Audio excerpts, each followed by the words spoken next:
Right now, every headline is a grenade thrown into a crowded room, and most men are ducking for cover instead of reading the room. Energy prices spike. They panic. A semiconductor war erupts between superpowers. They freeze. The dollar shifts. They scramble to decode what it means for their savings and come up empty. They are being moved. That is the definition of a pawn. A piece that reacts, never a player who reads. But here is what no one in the financial media will tell you. Geopolitical chaos is not the threat. Your inability to think clearly inside of it is. The men who come out of every historical rupture stronger were not the ones who predicted every move. They were the ones who understood the game being played, held their position, and struck when others were too rattled to see straight. That is the sovereignty we are building today.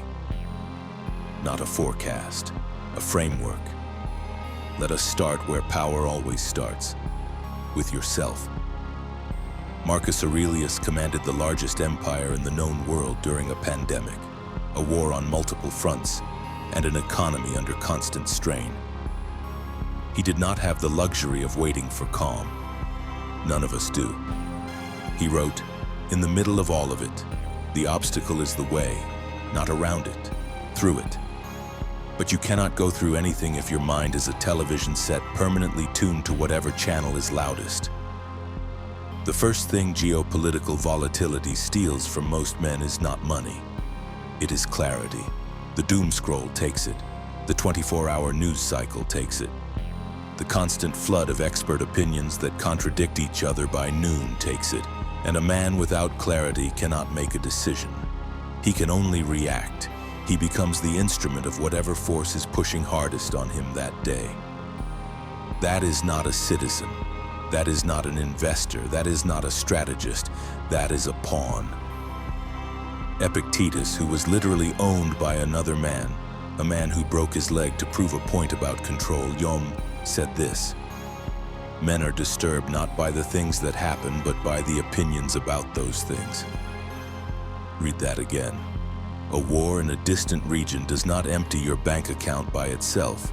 Your interpretation of that war, the fear it generates, the rash move that fear produces, that is what does the damage. Your emotional response to geopolitical noise is a lever, and right now, powerful institutions know exactly how to pull it. They need retail panic to create liquidity. They need mass uncertainty to move markets in ways that benefit positioned players. The question is, are you positioned or are you the liquidity? Now let us read the game as it actually is. Machiavelli observed that fortune is like a river in flood. When the waters are calm, men make no preparation. When the flood comes, they are swept away and blame the river. He said a wise prince prepares in calm weather. He builds the levees, studies the terrain, positions his forces before the crisis, not during it. Look at what is unfolding right now and do not look at the headlines. Look at the structure underneath them. There are 3 geopolitical power shifts happening simultaneously that every sovereign man must understand. First, the semiconductor war. Whoever controls the design and fabrication of advanced chips controls the nervous system of the modern economy.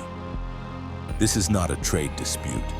This is a civilizational contest for technological dominance, and every nation that understands this is repositioning its industrial base around it. Second, the energy reordering. The old map of who sells energy to whom is being redrawn in real time, and with it, entire currencies and national powers are rising or falling. Third, currency competition. The dollar's dominance is being contested not by any single rival, but by a fractured system of alternatives.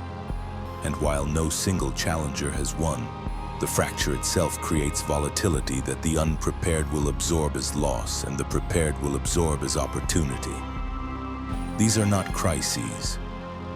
These are chapters in a story of power redistribution that has been written many times before in history. The only question is what role you play in it. Now here is the move, not a prediction, a framework. Machiavelli was clear. The prince who relies entirely on fortune will fall when fortune shifts. The prince who combines fortune with his own preparation, his own virtue in Machiavelli's original meaning, which means strength and capability, that prince survives every storm. So here is how a sovereign thinks and acts in a world of geopolitical volatility. First, separate signal from noise.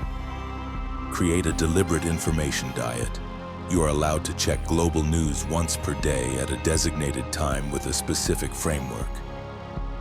What is the underlying power dynamic here? And does anything about it change my actual long-term position? If the answer is no, you move on. You do not marinate in it. Seneca said, "It is not that I have little time, it is that I waste much." Every hour spent doom-scrolling geopolitical catastrophe is an hour you are not building your own domain. Second, map your actual exposure. Most men panic about geopolitical risk they are not even directly exposed to. Before you change any decision in your life, financial, professional, locational, map it. What does my income actually depend on? What industries am I linked to? What currencies do I hold value in?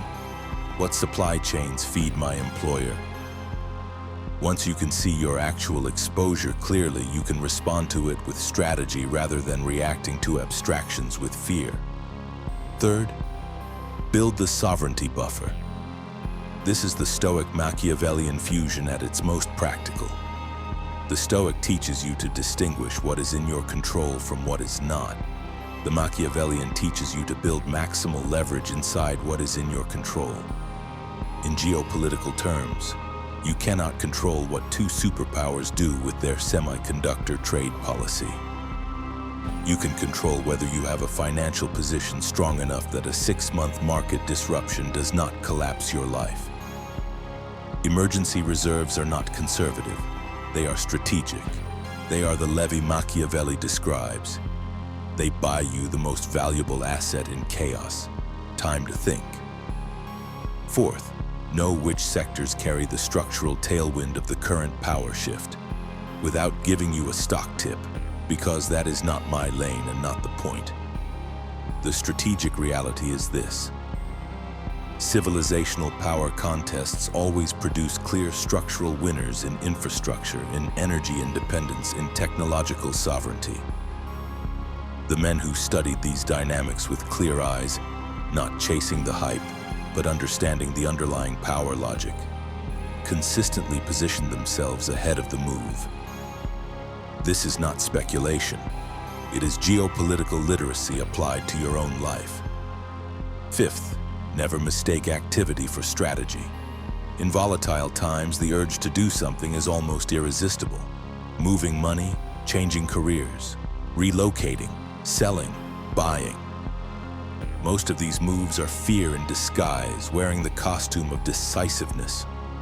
Machiavelli's prince does not move impulsively. He waits until the moment of leverage is clear, then acts with full force. A soldier who charges before the line is formed wins nothing and loses everything.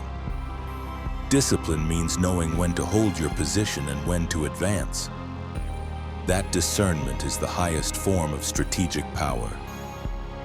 Now rise. You came into this video being moved by forces you could not name. You leave it with a map. You know what is actually happening beneath the headlines. You know how the emotional manipulation of mass panic works. And you know you are no longer its instrument. You have a framework, not a prediction, a framework. For separating noise from signal, for mapping real exposure, for building the buffer that purchases strategic time, and for reading the power shifts underneath the volatility so that you can position, not panic. This is what Marcus Aurelius was doing in the war journals he never intended anyone to read. Reminding himself over and over in the middle of empire-scale chaos. Hold your post. Keep your reason sovereign. The external storm does not enter unless you open the door. The men who build domains, real ones, lasting ones, are not the men who predicted the storm. They are the men who stood in it, clear-eyed and built anyway. The pawn is swept away because he was never anchored to anything real. The sovereign knows what he stands for, knows what he stands on, and reads every shift in the world as information, not as threat. You are not the liquidity. You are the strategist. Act like it. If this framework is what you are looking for, and strategy over reaction, sovereignty over noise, real power built over real time, subscribe to STOLVEX and join the newsletter at the link below. Every week, more of this: clear eyes, real moves, the game as it actually is. Your domain does not build itself, but you already know that.